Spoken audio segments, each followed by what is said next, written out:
What's going on?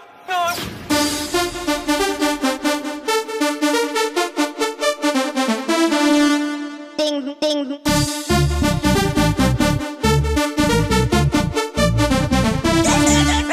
Assalamualaikum dan salam sejahtera.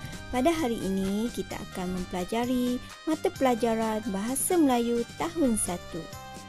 Tema 5, Negaraku Tercinta, Unit 15, Sikap yang Baik. Tajuk kita hari ini, Terperangkap di Terowong.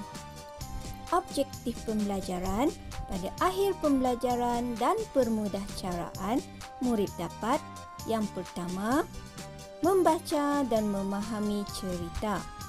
Yang kedua, melengkapkan peta alir dengan betul. Sila buka buku teks Bahasa Melayu tahun 1. Sila buka halaman 90 dan 91 pada buku teks kamu. Pada hari ini, kita akan mempelajari kemahiran membaca. Aktiviti kita hari ini, murid akan membaca dan memahami cerita yang bertajuk Terperangkap di Terowong. Kemudian, murid akan melengkapkan peta alir yang berikut. Baiklah murid-murid, mari kita membaca bersama-sama. Tajuk Terperangkap di Terowong. Sekumpulan katak masuk ke dalam terowong. Mereka mencari makanan. Mereka mendapat banyak makanan. Kita bahagikan sama rata, kata Tok Rontok, ketua mereka. Mereka hendak keluar dari terowong itu. Tiba-tiba, tanah runtuh. Seekor katak tersepit di celah batu. Dia tidak dapat bergerak. Mari kita alihkan batu-batu ini, kata Tok Rontok. Katak-katak itu bekerjasama mengangkat batu. Mereka mengangkat katak yang cedera dengan pengusung. Akhirnya, mereka dapat keluar dengan selamatnya. Tahniah murid-murid, kamu telah berjaya membaca cerita ini. Seterusnya, mari kita lengkapkan pula peta alir berdasarkan cerita yang dibaca. Peta alir ini menunjukkan urutan cerita terperangkap di terowong. Setiap peta ini berkait mengikut peristiwa urutan di dalam gambar tersebut. Hari ini kita akan baca, gariskan dan tulis semula urutan peristiwa penting di dalam cerita. Baiklah, daripada cerita terperangkap di terowong ini, terdapat 8 gambar yang menceritakan setiap peristiwa yang berlaku di dalam terowong itu. Mari kita lihat gambar yang pertama. Peristiwa yang berlaku ialah mereka masuk ke dalam terowong. Seterusnya, pada gambar yang kedua, mereka mendapat makanan. Pada gambar yang ketiga, mereka mendapati tiba-tiba tanah runtuh. Seterusnya, pada gambar yang keempat, seekor katak tersepit. Pada gambar yang kelima, mereka cuba mengalihkan batu-batu.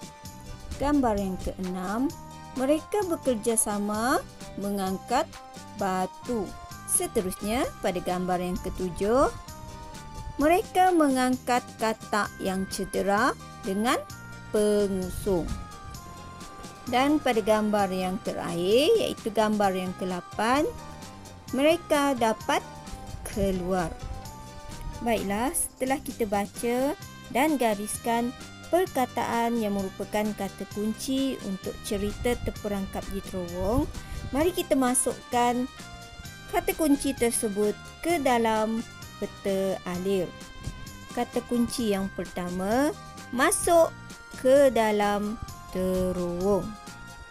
Kata kunci yang kedua, mendapat makanan. Kata kunci yang ketiga, tanah runtuh. Kata kunci yang keempat, seekor katak tersepit. Kata kunci yang kelima, alihkan batu-batu. Kata kunci yang keenam, bekerja sama. Kata kunci yang ketujuh, mengangkat katak dengan pengusung. Dan kata kunci yang terakhir, dapat keluar dengan selamat. Baiklah murid-murid, kita telah berjaya melengkapkan peta alir ini. Sila buka buku aktiviti jilid 2. Sila buka halaman 16 dan 17 pada buku aktiviti kamu. Arahannya, baca dan lakonkan jalur komik. Murid-murid, mari kita membaca dan lakonkan cerita ini bersama-sama. Murid-murid dah sedia? Jom kita baca sekarang. Sang rerama, sang lebah dan sang belalang berkawan baik. Mereka tinggal di sebuah taman. Mereka selalu bermain di tepi sebatang sungai. Pada suatu petang, sang rerama dan sang lebah mencari sang belalang. Dia tiada di tepi sungai seperti selalu. Sang rerama dan sang lebah mencari sang belalang. Puas saya mencari sang belalang. Ke manakah dia pergi?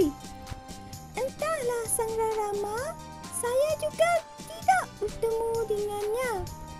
Mari kita cari di sana pula sang lebah. Ayuh sang rerama, lihat ini sang rerama, daun-daun ini telah dimakan. Ya sang lebah, sang belalang suka makan daun. Tentu dia ada di sini. Sang lebah, sang belalang ada di sana. Mari kita ke sana. Terima kasih sang rerama dan sang lebah. Kalian bersusah payah mencari saya. Maafkan saya kerana membuat kalian risau. Kami maafkan sang belalang. Tahniah murid-murid, kamu telah berjaya membaca dan melakonkan cerita ini. Baiklah murid-murid, kamu boleh membaca semula cerita ini dan melakonkannya bersama ahli keluarga kamu. Tugasan seterusnya, sila buka modul yang cikgu bekalkan, iaitu latihan pengukuhan literasi Bahasa Melayu Konstruk 9.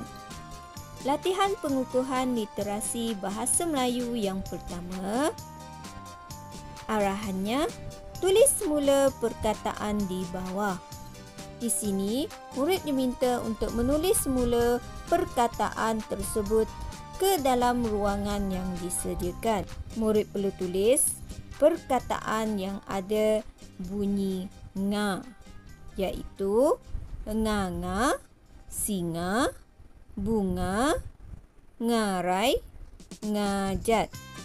Seterusnya, murid perlu tulis perkataan yang ada suku kata ngi, iaitu wangi, ngilu, hangit, langit, bingit. Suku kata yang seterusnya ngu. Murid perlu tulis perkataan yang ada suku kata ngu. Lenguh, dungu, bangun, dungun, bingung. Suku kata yang seterusnya nya. Murid perlu tulis perkataan yang ada suku kata nya. Hanya, nyonya, nyanyi, nyala, kunyah. Suku kata yang terakhir, murid perlu tulis perkataan yang ada suku kata nyi, iaitu bunyi, sunyi, hanyir, kunyit, kenyir. Latihan seterusnya, Latihan pengukuhan literasi bahasa Melayu yang kedua. Arahannya, tulis semula perkataan di bawah. Latihan ini sama seperti latihan yang di hadapan, iaitu latihan yang pertama, iaitu murid perlu menulis perkataan yang ada suku kata yang disediakan. Sila tulis perkataan yang ada suku kata new, iaitu penyu, senyum, renyuk, nyuluh, penyukat. Seterusnya, tulis perkataan yang ada suku kata ke, iaitu kemah, khatib, khutbah, khusus, khilaf. Kemudian, tulis perkataan yang ada suku kata sya, syarat, syarif, syukur, syur, syirik, stadium, troli, traktor, trafik, prima, shampoo, tropika, straw, psikologi, stroke. Sekian sahaja pembelajaran kita untuk hari ini. Cikgu harap murid faham dengan apa yang telah kita pelajari pada hari ini. Sekian, terima kasih. Jumpa lagi. Bye.